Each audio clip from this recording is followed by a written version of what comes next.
నమస్తే, welcome to mega 9 TV.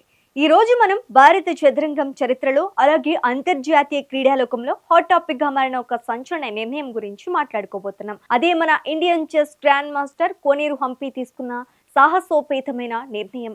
రణరంగం మధ్య చదరంగం ఆడలేను అంటూ ఆమె చేసిన కామెంట్స్ ఇప్పుడు ప్రపంచవ్యాప్తంగా చర్చనీయాంశంగా మారాయి. అసలు ఏం జరిగింది? ప్రతిష్టాత్మకమైన వరల్డ్ టోర్నమెంట్ ను ఆమె ఎందుకు వదులుకున్నారు? సైప్రస్ లో జరుగుతున్న క్యాండిడేట్స్ టోర్నీ వెనుక ఉన్న ప్రాణ భయం ఏంటి?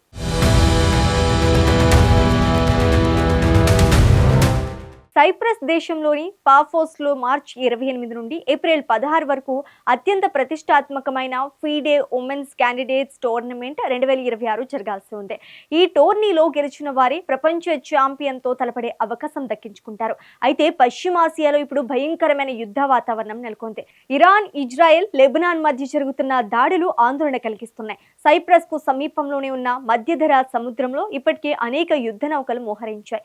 అంతేకాకుండా ఇటీవల సైప్రస్ లోని ఓ బ్రిటిష్ వైమానిక స్థావరంపై డ్రోన్ దాడులు జరగడం పరిస్థితిని తీవ్రతకు అద్దం పడుతోంది. ఇలాంటి విపత్కర పరిస్థితుల్లో అక్కడ టోర్నమెంట్ నిర్వహించడం పట్ల భారత స్టార్ క్రీడాకారిణి కోనేరు హంపి తీవ్ర అభ్యంతరం వ్యక్తం చేశారు. సైరన్లు, బాంబు దాడుల శబ్దాల మధ్య ప్రశాంతంగా ఆటను ఎలా ఆడగలం? చుట్టూ యుద్ధ నౌకలు మోహరించి ఉన్న దీవిలో ఒక ప్రపంచ స్థాయి టోర్నమెంట్ ను నిర్వహించడం ఎంతవరకు సమంజసం అని కోనేరు హంపి ఫీడే నిర్వాహకులను సూటిగా ప్రశ్నించారు.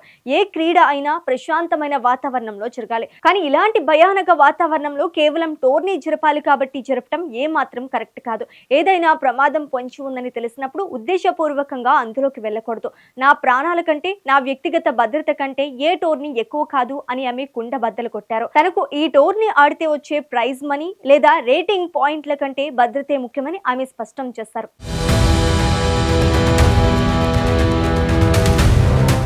కోనేరు హంపి తన అధికారిక ట్విట్టర్ వేదికగా ఈ టోర్నీ నుండి పూర్తిగా వైదొలుగుతున్నట్లు అధికారికంగా ప్రకటించారు.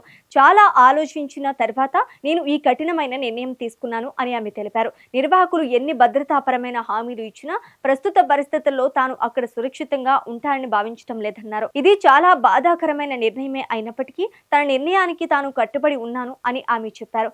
హంపి లాంటి ఒక ప్రపంచ స్థాయి క్రీడాకారిణి ఇలాంటి ఆందోళన వ్యక్తం చేసినప్పటికీ ప్రపంచ చదరంగ సమాఖ్య మాత్రం ఈ టోర్నమెంట్ ను ముందుగా నిర్ణయించిన షెడ్యూల్ ప్రకారమే సైప్రస్ లో నిర్వహిస్తామని చెప్తోంది. హంపి టోర్నీ నుంచి అధికారికంగా తప్పుకోవడంతో ఆమె స్థానంలో ఉక్రెయిన్ కు చెందిన గ్రాండ్ మాస్టర్ అన్నా ముజిక్ కు అవకాశం కల్పించారు.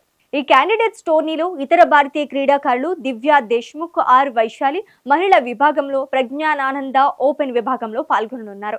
అయితే హంపి లాంటి ఒక సీనియర్ అండ్ లెజెండరీ క్రీడాకారిని తీసుకున్న ఈ కఠిన నిర్ణయం ఫిడే మొండి వైఖరికి ఒక గట్టి చెంపపెట్టు లాంటిది అని క్రీడా విశ్లేషకులు భావిస్తున్నారు. టోర్నీని ఒక నెల వాయిదా వేసినా లేదా వేరే సురక్షిత ప్రాంతానికి మార్చినా బాగుండేది అని పలువురు అభిప్రాయపడుతున్నారు. చెస్ అనేది కేవలం మైండ్ గేమ్ మాత్రమే కాదు, అది 100% ఏకాగ్రతను, ప్రశాంతతను కోరుకునే క్రీడ.